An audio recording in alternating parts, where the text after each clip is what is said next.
saya tuh pas tahu beritanya Bu, kalau Ibu itu sedekah 1000 cilok katanya sehari. Iya, Itu alhamdulillah. beneran tuh? Iya, alhamdulillah. Kita belajar. Belajar sedekah? Belajar berbagi. Masya Allah.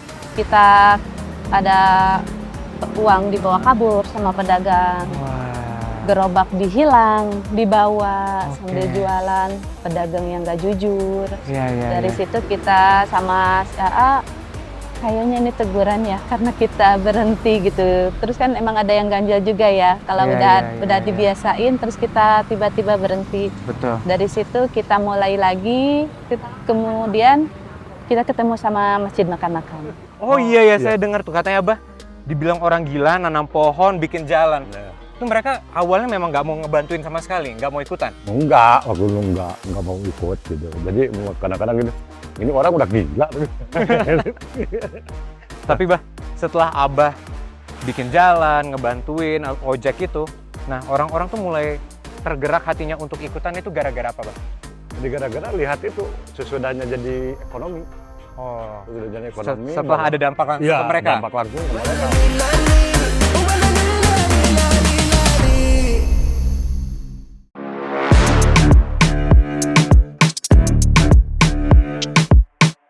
Assalamualaikum warahmatullahi wabarakatuh.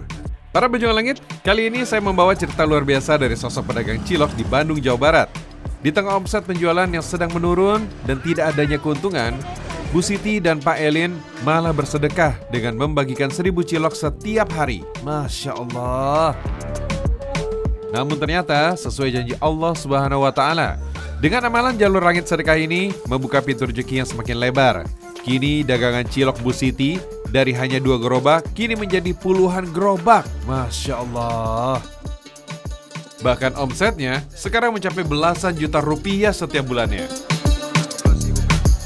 Assalamualaikum Bu Siti, Pak Eli. Waalaikumsalam. Salam kenal, saya Anop dari Jalur Langit. Ya, Pak, apa kabar Siti. Pak? Sehat? Alhamdulillah baik. Wah, ini udah siap-siap nih, udah pada mau keliling ya? Iya, Wah, biasanya nih apa nih kegiatan yang dilakukan sebelum keliling Bu?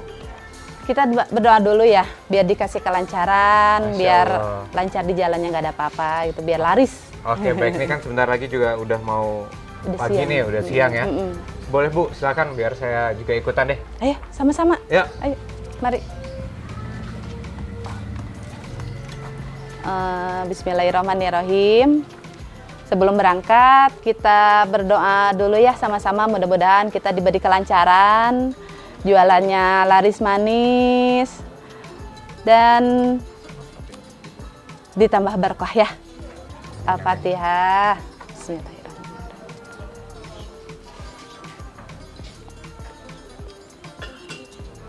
Alhamdulillahirrahmanirrahim. Mudah-mudahan berkah ya. Alhamdulillah pejuang langit. Dengan selesainya doa bersama, sekitar 20 karyawan dan gerobak kini sudah siap untuk berdagang keliling kota Bandung. Nah, khusus yang saya akan bantu dorong ini adalah gerobak yang akan Bu Siti dan Pak Elin sedekahkan. Gimana Wah, berat ini kan? lumayan berat ya nih. Bu, kalau keliling-keliling Bandung ya pegel juga ya. Alhamdulillah pinggang itu pasti. Bu, saya tuh pas tahu beritanya Bu, kalau Ibu itu sedekah 1000 cilok katanya sehari. Iya, Itu alhamdulillah. beneran tuh? Iya, alhamdulillah. Kita belajar. Belajar sedekah? Belajar berbagi. Masya Allah. Nah, emang ini tuh kenapa Bu? Yang membuat Ibu itu pengen sedekah 1000 cilok sehari itu kenapa? Ya, karena kita latar belakangnya bukan dari orang yang berada ya. Oke. Kita dari orang yang sederhana. Kita juga tahu rasanya susah itu seperti apa. Baik. Oh, jadi memang gitu ya. Kalau sedekah itu nggak perlu nunggu jadi orang kaya dulu Bu ya? Nah, itu. Ya Pak ya? Nggak perlu harus materi juga kan. Iya. Masya Allah pejuang langit. Orang punya duit lalu bersedekah itu udah biasa. Dan memang mestinya begitu. Tapi sedekahnya Bu Siti dilakukan justru ketika dalam keadaan susah. Ini bukan sedekah biasa. Nabi SAW pernah ditanya, sedekah seperti apa yang paling utama? Jawab Rasul, sedekah dari orang yang serba kekurangan. Guru saya pernah menjelaskan maksud hadis Nabi ini, bahwa pahala sedekah dalam kesulitan dan terdesak lebih besar daripada sedekah saat dalam kondisi lapang dan mudah. Nah, pejuang langit, kalau ngelihat apa yang dicapai Bu Siti saat ini, ternyata memang bukan tanpa dasar. Aku pernah mendengar seorang penceramah menyebut nama Ibnu Qayyim. Katanya, sedekah di waktu sulit itu bisa menjadi pembuka pintu-pintu kemudahan. Masya Allah. Bu, Pak, saya tuh penasaran. Kenapa Bapak sama Ibu itu mulai sedekah 1000 cilok setiap hari? Ya, kita tuh dulunya suka Jumat Berkah, Mas. Awalnya kita dari Jumat Berkah, terus kita sempat off dulu. Oh, berhenti maksudnya ya? Ya, sempat off dulu dari Jumat Berkah. Itu dampaknya luar biasa sekali. Begitu kita off, kita ada uang dibawa kabur sama pedagang. Gerobak dihilang, dibawa sambil jualan, pedagang yang gak jujur. Dari situ kita sama AA, kayaknya ini teguran ya, karena kita berhenti gitu. Terus kan emang ada yang ganjal juga ya, kalau udah dibiasain, terus kita tiba-tiba berhenti. Betul. Dari situ kita mulai lagi, kemudian kita ketemu sama masjid makan-makan. Pejuang langit, dari cerita itu, Bu Siti mengakui bahwa beliau dan suami sempat terlena dengan fokus berjualan dan melupakan kegiatan sedekah Jumat Berkahnya. Tapi alhamdulillah, Bu Siti dan Pak Elin sadar akan teguran dari Allah Subhanahu wa Ta'ala. Saya teringat dengan cerita guru madrasah saya saat Allah Subhanahu wa Ta'ala mulai menegur hambanya. Itulah waktu terbaik bagi si hamba. Karena teguran itu arti Allah Subhanahu wa Ta'ala cinta dan kasih sayangnya kepada hambanya. Karena Nabi SAW bersabda, jika Allah menginginkan kebaikan pada hamba, Dia akan segerakan hukumannya di dunia. Jika Allah menghendaki kejelekan padanya, Dia akan mengakhirkan balasan atas dosa yang ia perbuat hingga akan ditunaikan pada hari kiamat kelak. Nah, jadi Pak, pada saat banyak teguran itu gerobak dibawa kabur sama pedagang? Ya. Kalau kita cari-cari belum tentu ketemu juga, terus buang-buang waktu juga kan, tenaga, terus mending kita manfaatin yang lebih positif. Masya Allah. Mungkin bukan rezeki. Iya. Nah, kan sekarang udah join nih Bu sama masjid untuk ngasih 1000 cilok gratis. Ada nggak di situ kembali lagi yang dulunya jualan nggak begitu laku, sekarang mulai menaik lagi nih omsetnya?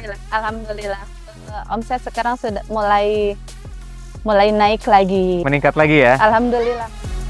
Bismillahirrahmanirrahim. Mangga untuk semua mulai berjalan. Nah, pejuang langit nih, akang-akangnya udah siap nih buat keliling kota Bandung untuk berjualan cilok.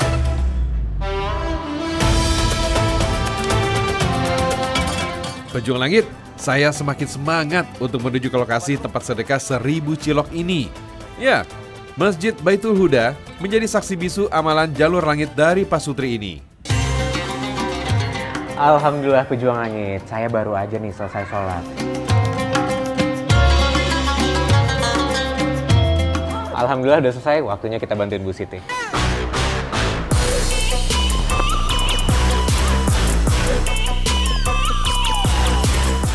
Pejuang langit, proses membungkus 1000 cilok sudah mulai dilakukan. Bu Siti, Pak Elin, serta relawan masjid sibuk untuk mengepak 1000 cilok menjadi 300 porsi. Masya Allah. Bu, gimana sih cara Ibu tetap istiqomah nih dalam bersedekah 1000 cilok per hari? Kan namanya sedekah itu kita harus istiqomah. Dan pastinya ada nih amalan yang rutin Ibu lakukan setiap harinya. Ada nggak, Bu? Yang pastinya sih ya. Ya. Tuh rajin. Tiap habis maghrib itu selalu baca Quran. Oke. Ya. Sholatnya juga nggak putus. Masya Allah. Alhamdulillah ya. Oh, jadi Bapak sebelum atau setelah maghrib itu baca Quran dulu? Selalu. Selalu? Nggak Selalu. putus, Pak ya? Selalu. Masya Meskipun Allah. cuma seayat ya, selalu ada. Jadi walaupun sedikit, tapi rutin ya? Iya. Masya Allah. Jadi nggak perlu khawatir walaupun memang penjualan lagi nggak begitu tinggi, Tapi kita tetap berserah diri kepada Allah supaya jualan ini insya Allah berkah, Bu ya. Iya. Alhamdulillah. Dengan amalan suaminya yang sering merutinkan membaca Quran dan sholat berjamaah tepat waktu, tentunya juga diikuti oleh Bu Siti. Hal ini semakin membuat kuat ikhtiar berdagang dan bersedekah meski dalam kondisi naik turun usahanya.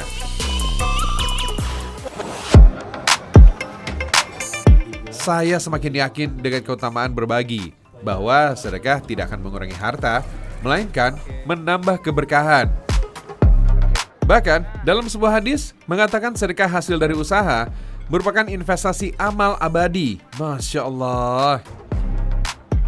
Dari Abu Hurairah radhiyallahu anhu, Rasulullah Shallallahu alaihi wasallam bersabda, jika seseorang memberikan sedekah dari hasil jualannya atau hartanya, maka sedekah itu akan terus mengalir meskipun orang tersebut sudah meninggal dunia.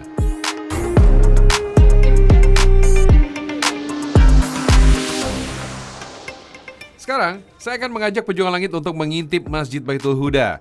Sekarang masjid ini dikenal dengan Masjid Makan-Makan karena mempunyai program makan siang gratis setiap hari. Masya Allah. Saya sudah janjian dengan Kang Fadli, salah satu pengurus masjid yang luar biasa ini. Ini memang kegiatan rutin nih? Jadi alhamdulillah kegiatan Masjid Makan-Makan ini kita rutin menyediakan makan siang buat jamaah.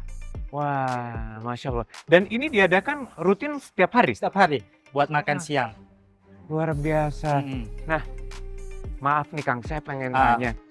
Ini kan kalau namanya makan gratis setiap hari tentunya membutuhkan modal ya Kang ya? Betul. Nah, itu modal didapatin dari para orang yang rutin bersedekah tentunya? Betul. Jadi memang pada akhirnya pergerakan di awal Masjid Makan-Makan ini memang kita itu sentuhannya adalah sosial. Baik. Dan itu kita memberikan tanpa memilih siapapun boleh makan, Kang. Oh, jadi semua orang boleh datang ke sini? Semua boleh makan. Nah, mungkin disitulah saya melihat karena kita udah sentuhannya emosional, akhirnya orang tuh melihat seakan-akan ini adalah masjid yang bisa memberikan solusi. Karena faktanya ternyata sekarang kita sudah menyediakan makan tuh hampir 250 porsi setiap hari. Masya Allah. Dan ternyata memang banyak orang yang datang ke masjid pada akhirnya, walaupun mungkin di awal niatannya makan, tidak masalah. Tapi ujung-ujung mereka ke masjid, siapa tahu disitulah nanti hidayah Allah turunkan. Iya. Pejuang langit, ternyata sedekah makan gratis ini membuka pintu amalan yang lebih besar. Masjid Baitul Huda yang dulunya sepi jemaah, kini setiap hari masjid selalu ramai. Bahkan banyak jemaah yang mendapatkan hidayah untuk rajin sholat dan belajar Al-Quran. Masya Allah. Terus saya lihat karakter jamaah itu, mungkin orang-orang yang baru pertama kali sholat. Orang baru pertama kali sholat? Betul. Walaupun dia muslim? Iya, baru pertama kali sholat. Karena kenapa? Pertama kali hari pertama ini kan sudah terhitung hari ke-178. Oke. Hari pertama itu di 1 Juni 2024. Ya. Karakter jamaah itu memang setelah sholat, mereka tuh seakan-akan pengen banget makan, akhirnya gerasak gerusuk. Mereka buru-buru pengen segera makan. Tapi sekarang sudah menuju 5 bulan ini, jamaah itu lebih tenang. Baik. Beres sholat, mereka masih sholat qobliyah duhur. Ngantri dengan hikmat. Iya. Gak rebutan ya? Gak rebutan seperti awal-awal. Makanya saya melihat sekarang karakter jamaah itu dari tingkat semangat ibadahnya lebih tinggi, emosionalnya tentang yang namanya dakwah itu lebih paham, karena kita membekali yang awalnya pintu makan, mereka rajin beribadah, akhirnya sekarang mereka belajar Quran, mereka belajar ngaji, yang awalnya belum bisa baca ngaji sama sekali. Nah, itu juga difasilitasi sama Masjid Baitul Huda? Sama masjid ini full. Program makan gratis memberdayakan warga sekitar masjid. Selain prasmanan, program makan gratis juga menyediakan nasi box. Catering dikerjakan oleh ibu-ibu sekitar Masjid Baitul Huda. Masya Allah. Tuh, semuanya pada tertib, nggak ada gerasak gerusuk, nggak ada rebutan. Nah, sekarang saya penasaran nih, pengen denger langsung testimoni dari para jemaah di sini. Yang Bapak ini nggak apa-apa kali ya? Boleh, silakan ya. Ini jemaah. Assalamualaikum Pak, salam kenal. Saya Anof dari Jalur Langit. Nah Pak, saya pengen nanya-nanya sedikit boleh ya? Boleh. Nah Pak, Bapak ikut program makan gratis ini udah lama? Ya udah lama. Pak, gimana Pak setelah Masjid Baitul Huda ini mengadakan kegiatan makan gratis, apa yang Bapak rasakan? Alhamdulillah ada keringanan, baik di rumah maupun anak-anak Bapak, ada semuanya itu ada keringanan. Datang kemari ya makan ya? Datang kemari, Nah, menu makanan juga bervariasi, Pak ya? bervariasi. Nah, Bapak ini berarti nggak cuma datang buat makan aja ya, sholat, terus itu ngaji juga? Ngaji juga. Berawal dari ikut makan, akhirnya beliau sekarang semangat belajar Quran, ngaji, Masya Allah. sholatnya tepat waktu di masjid. Alhamdulillah. Ngaji saya jalani. Iya, iya. Semua aktivitas di Islam itu aduh masya Allah. Ya, semoga aja Pak tetap istiqomah, Amin. terus datang ke Masjid Baitul Huda, semoga mendapatkan keberkahan Amin. dan ya segala macam manfaat yang didapatkan di sini. Ya, lanjut Pak, silakan. Makasih banyak Pak. Lihat. Para pejuang langit, barangkali memberi makan itu tampak terlihat amalan sederhana ya, tapi dampaknya ternyata luar biasa. Bahkan menjadi sarana datangnya hidayah Allah Subhanahu wa Ta'ala. Guru saya pernah bilang, Rasulullah SAW bersabda, barang siapa yang menunjuki kepada kebaikan, maka dia akan mendapatkan pahala seperti pahala orang yang mengerjakannya.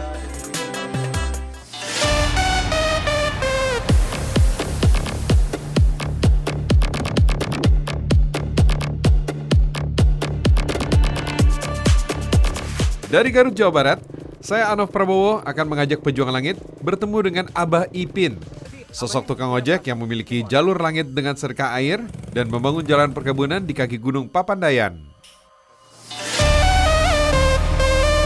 Karena amalannya, ketersediaan air bagi warga dan masjid di lingkungan desanya kini tercukupi.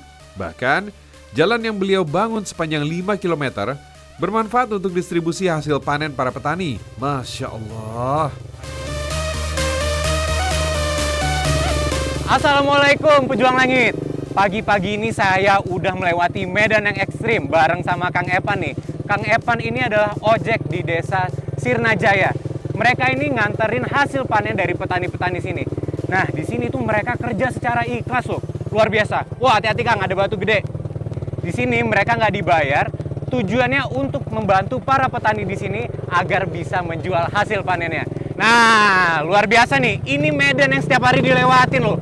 Wow. Bismillahirrahmanirrahim. Masya Allah. Hati-hati Kang.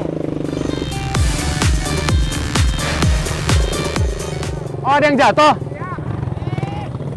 Gak apa-apa Kang. Wah, Masya Allah. Ini dari sini ya Kang ya.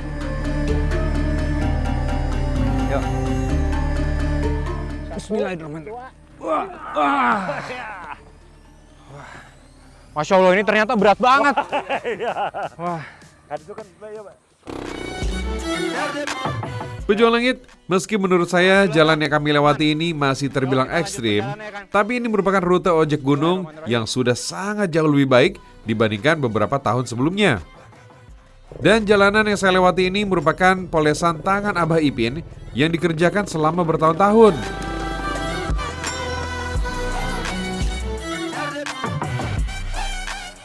Alhamdulillah. Masya Allah, Abah. Luar biasa medannya tadi, Bah. Mantap. Mantap banget. Wah, saya nggak ngebayangin nih. Sebelum Abah bikin jalan tadi, medannya seekstrim apa, Bah? Waduh, dikarenakan dulu kan jalan setapak bener, belum ada apa bisa motor gitu Iya. kan. Itu. Tadi Dari- aja udah sampai jatuh-jatuh, Bah ya. Jadi Luar biasa. saya ingat tahun 2000 sampai tahun 2003 lah, 3 tahunan lah. Bah, katanya Abah juga bangun jalan di tempat lain, Bah. Itu di sebelah mana, Bah? Ada di sebelah sana. Boleh ditunjukin nggak? Boleh nanti ya ditunjukin. Oke, siap.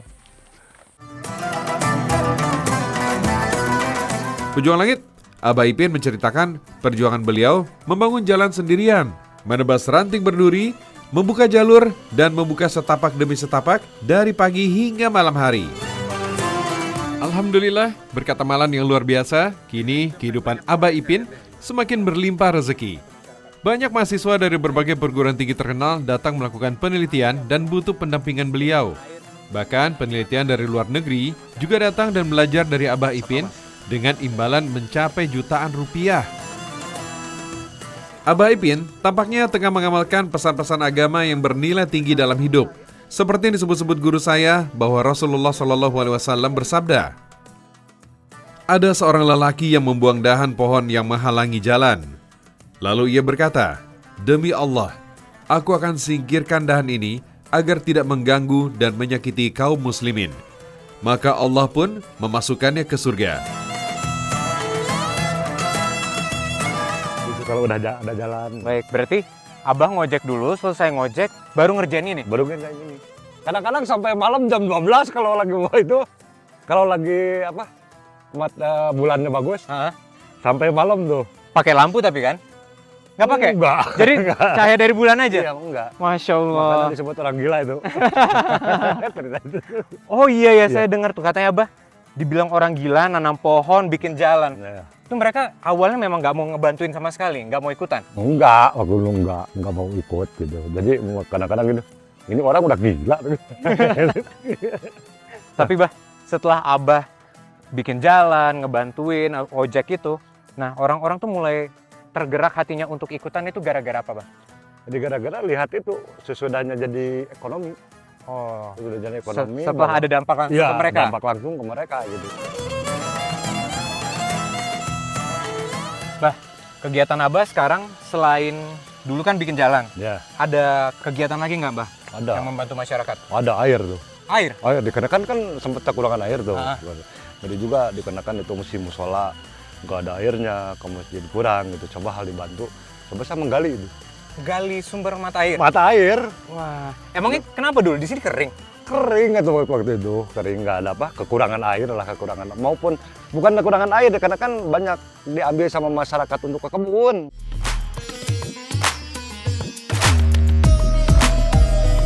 Para pejuang langit, saya diajak untuk melihat amalan jalur langit Abah Ipin yang luar biasa. Beliau berhasil mengembalikan fungsi Danau Cisepan di desa Sirnajaya ini. Danau ini sempat mengalami pendangkalan parah dan beralih fungsi menjadi lapangan bola, yang akhirnya berdampak sulitnya air untuk rumah-rumah warga, termasuk untuk air di masjid dan musola.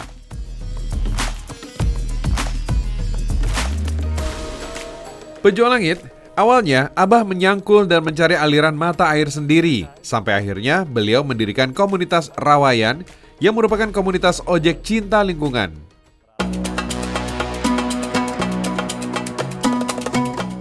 Pejuang langit, kini komunitas Rawayan beranggotakan 20 orang. Mereka tidak hanya menjadi ojek pecinta lingkungan, tetapi juga aktif dalam kegiatan sosial, termasuk sempat ikut dalam memadamkan kebakaran hutan di Papandayan tahun 2012 lalu. Kerja keras dan istiqomah amalan sedekah air ini kini terlihat jelas. Danau seluas 1,7 hektar sudah penuh dengan air. Pencarian mata air tetap dilakukan hingga saat ini agar danau tetap terisi. Dalam kurun waktu 10 tahun terakhir, aliran air untuk warga di desanya tercukupi. Masjid dan musola juga sudah mengalir air bersih untuk digunakan berwudu. Saya jadi ingat kata guru ngaji saya, bahwa sedekah air merupakan salah satu sedekah utama yang disukai Rasulullah SAW. Rasulullah SAW bersabda, sebaik-baik sedekah adalah sedekah air. Bahkan, sedekah air dapat menjadi pahala jariah yang terus mengalir sekalipun telah meninggal dunia, bahkan hingga hari kiamat. Inilah yang kata guru saya memang sudah dijanjikan Allah Subhanahu wa Ta'ala melalui lisan Rasulnya. Barang siapa yang menggali air sumur, maka makhluk siapapun dari kalangan jin, manusia, bahkan burung yang meminum darinya, Allah akan memberikan pahalanya yang terus mengalir sampai hari kiamat. Nah, saya pengen tahu ada nggak sih Bah amalan-amalan yang khusus Abah lakukan atau enggak amalan-amalan yang sering Abah lakukan gitu Bah? Kadang-kadang malam apa harus bangun gitu. Sholat tahajud ya? Iya, meminta kepada Allah supaya Masya Allah. dikabulkan niat-niat yang seperti itu. Dan dimudahkan, nggak ada halangan Bah ya? Ya betul. Kan saya lihat juga tadi Abah udah banyak banget dapat penghargaan. Tentunya itu berdampak juga ke ekonomi keluarga Bah ya? Iya, dampak juga. Pejuang langit tidak heran kalau yang dilakukan Abah Ipin ini diapresiasi berbagai pihak, termasuk mendapatkan penghargaan Kalpataru tahun 2014 dari Presiden Susilo Bambang Yudhoyono. Kehidupan dan sosoknya yang sederhana namun memiliki rasa cinta kepada ciptaan Allah berdampak besar tidak hanya untuk alam, tetapi juga untuk warga sekitar. Masya Allah.